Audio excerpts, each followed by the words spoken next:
आज बहुत दिनों के बाद आभा के साथ आखिर फिर ऐसा क्यों हुआ? उसके हाथों में कोर्ट का नोटिस फरफरा रहा था। हतप्रभ सी बैठी थी वह। उसे एकदम जरवत बैठा देखकर उसके दोनों बच्चे उससे चिपक गए।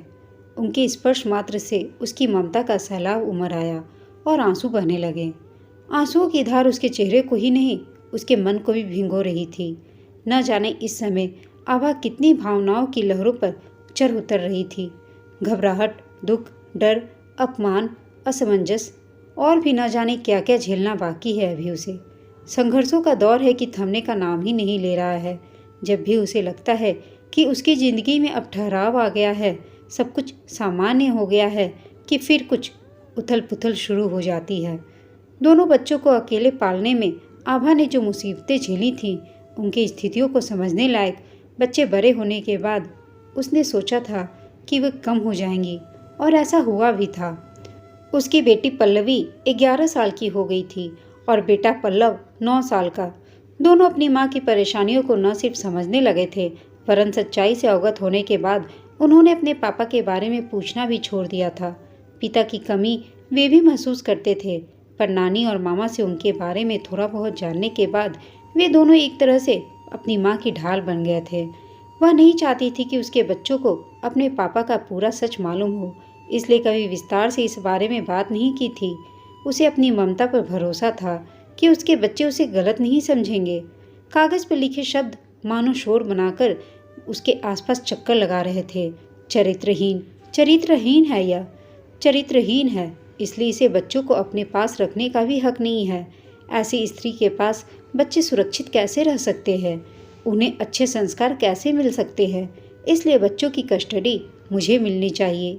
एक पिता होने के नाते मैं उनका ध्यान ज़्यादा अच्छी तरह से रख सकता हूँ और उनका भविष्य भी सुरक्षित रख सकता हूँ।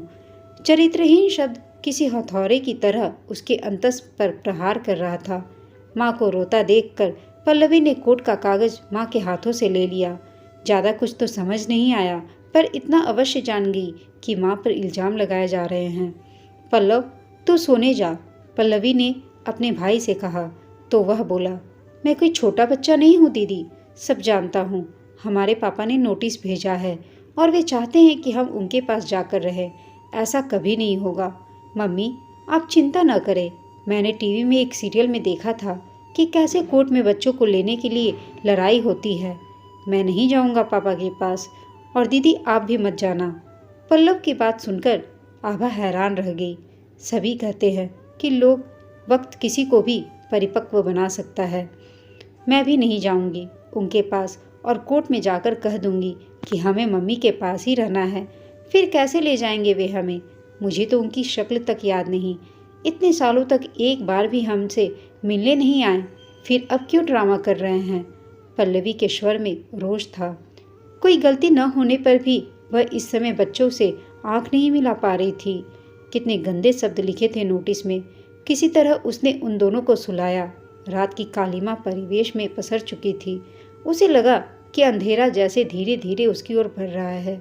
इस बार यह अंधेरा उसके बच्चों को छीनने के लिए आ रहा था। भयभीत हो उसने बच्चों की ओर देखा। नहीं, वह अपने बच्चों को अपने से दूर नहीं होने देगी। अपने जिगर के टुकड़ों को कैसे अलग कर सकती है वह? तब कहाँ गया था पिता का अधिकार, जब उसे बच्चों के साथ घर छोड़ने पर मजबूर किया गया था? बच्चों की बगल में लेटकर उसने उनके ऊपर हाथ रख दिया, जैसे कोई सुरक्षा कवच डाल दिया हो अपने बच्चों पर। उसके दिलो दिमाग में बार बार चरित्रहीन शब्द किसी पहले शीशे की तरह चुभ रहा था। कितनी आसानी से इस बार उस पर एक और आरोप लगा दिया गया था। और विडंबना तो यह है कि यह वही औरत है जिसे कभी झल्ली, मूर्ख, बेअकल और गंवार कहा जाता था। आभा को लगा कि उसका पति नरेश का स्वर इस कमरे में ही गूंज रहा है कि तुम चरित्रहीन हो। उसने अपने कानों पर हाथ रख लिए। सिर में तेज दर्द होने लगा था उसे।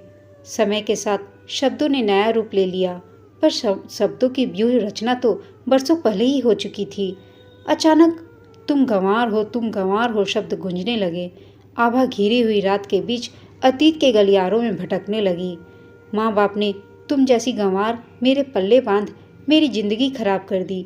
तुम्हारी जगह कोई पढ़ी लिखी नौकरी पेशा बीवी होती तो मुझे कितनी मदद मिल जाती। एक की कमाई से घर कहाँ चलता है। तुम्हें तो लगता है कि घर संभाल रही हो, तो यही बहुत बड़ा क्वालिफिकेशन है। अरे घर का काम तो एक मेड भी कर लेती है, पर कमाकर बीवी ही दे सकती है। नरेश हमेशा उस पर झल्लाता रहता। आभा ज़्यादातर चुप ही रहती थी। बहुत पढ़ी लिखी न सही, पर ग्रेजुएट थी। बस आगे कोई प्रोफेशनल कोर्स करने का मौका ही नहीं मिला। कॉलेज खत्म होते ही शादी कर दी गई।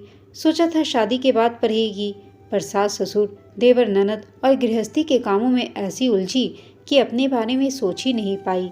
टैलेंट उसमें भी था, मूर्ख नहीं थी वह।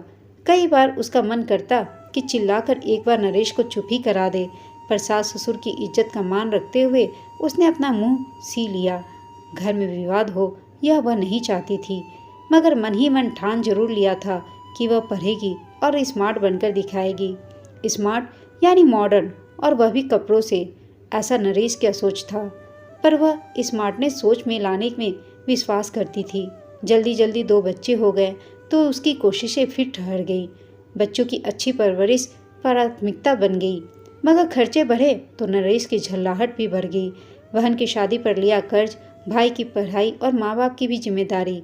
गलती उसकी भी नहीं थी, वह समझ रही थी, इसलिए उसने सिलाई का काम करने का प्रस्ताव रखा। ट्यूशन पढ़ाने के बारे में भी सोचा, पर नरेश ने कहा कि नहीं, कोई जॉब कर सकती हो तो करो, पर तुम जैसी गंवार को कौन नौकरी देगा।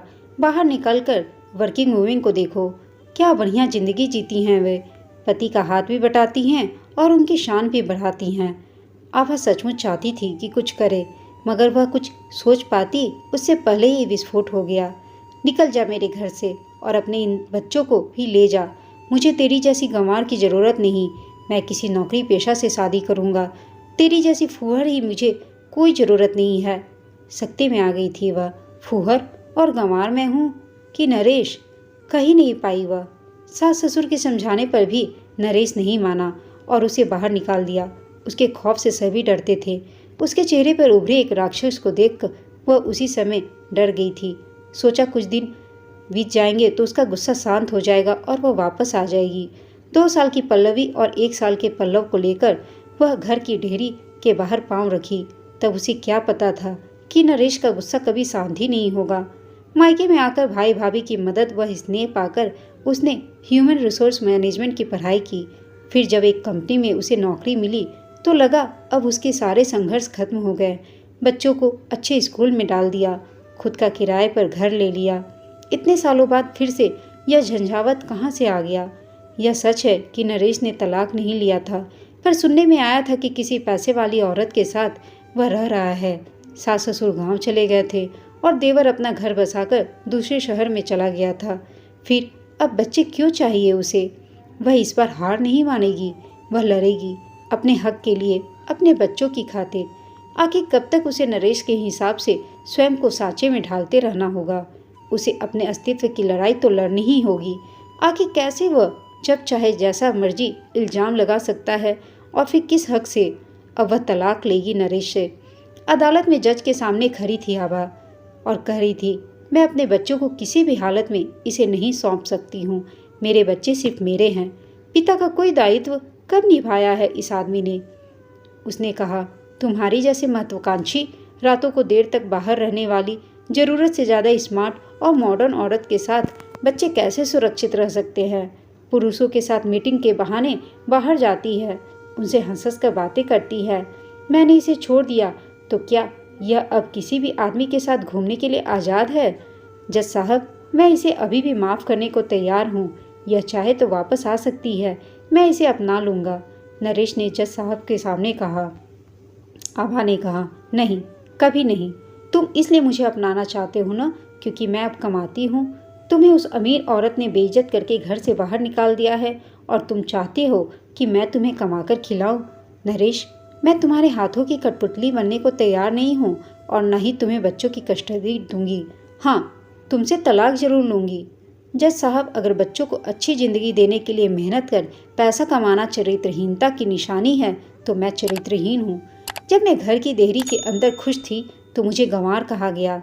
जब मैंने घर की देहरी के बाहर पांव रखा तो मैं चरित्रहीन हो गई। आखिर ये कैसे पुरुष की मानसिकता है? अपने हिसाब से तोड़ती मरोड़ती रहती है औरत के अस्तित्व को। उसकी भावनाओं को अपने दंभ के नीचे कुचलती रहती है। मुझे बताइए, मैं चरित्रहीन हूँ या नरेश जैसा पुरुष? आभा के आंसू बांध तोड़ने को आतुर हो उठे थे, पर उसने खुद को मजबूती से संभाला।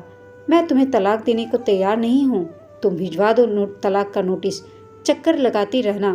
फिर अदालत के वर्षों तक नरेश फुफकारता रहा। केस चलता जा रहा था। पल्लवी और पल्लव को आभा को न चाहते हुए भी केस में घसीटना पड़ा। जज ने कहा कि बच्चे इतने बड़े हैं कि उनसे पूछना जरूरी है कि वे किसके साथ रहना चाहते हैं। तभी बच्चों ने कहा, हम इस आदमी को जानते तक नहीं, आज पहली बार देख रहे हैं, फिर इसके साथ कैसे जा सकते हैं? हम अपनी माँ के साथ ही रहेंगे। अदालत में 2 साल तक केस चलने के बाद जज साहब ने फैसला सुनाया, नरेश को बच्चों की कस्टडी नहीं मिल सकती। आभा पर मानसिक रूप से अत्याचार करने व उसकी इज्जत पर कीचड़ उछालने के जुर्म में नरेश पर मानहानि का मुकदमा भी चलाया जाए।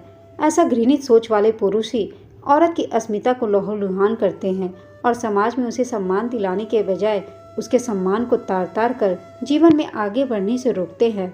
आभा को परेशान करने के एवज में नरेश को उन्हें 5 लाख रुपये का हर्जाना भी देना होगा। आभा ने नरेश के आगे तलाक के पेपर रख दिए। बुरी तरह से हारे हुए नरेश के सामने और कोई विकल्प ही नहीं बचा था। दोनों बच्चों के लिए तो वह एक अजनबी था ही। कांपते हाथों से उसने पेपर्स पर साइन कर दिए। अदालत से बाहर निकलते हुए आभा के कदमों में एक दृढ़ता थी। दोनों बच्चों ने आभा को कसकर पकड़ा था। आज आभा ने अपनी जिंदगी की सबसे बड़ी जीत हासिल की थी। अपने आत्मसम्मान को बचाकर अपने बच्चों के साथ वह नई राह पर निकल पड़ी। दोस्तों, आपको यह कहानी कैसी लगी हमें कमेंट करके बताइएगा। साथ ही कहानी अच्छी लगी हो तो इसे लाइक शेयर करना ना भूलें। अगर चैनल पर नए हैं तो प्लीज़ चैनल को सब्सक्राइब कर दें। कहानी सुनने के लिए आप सबका धन्यवाद।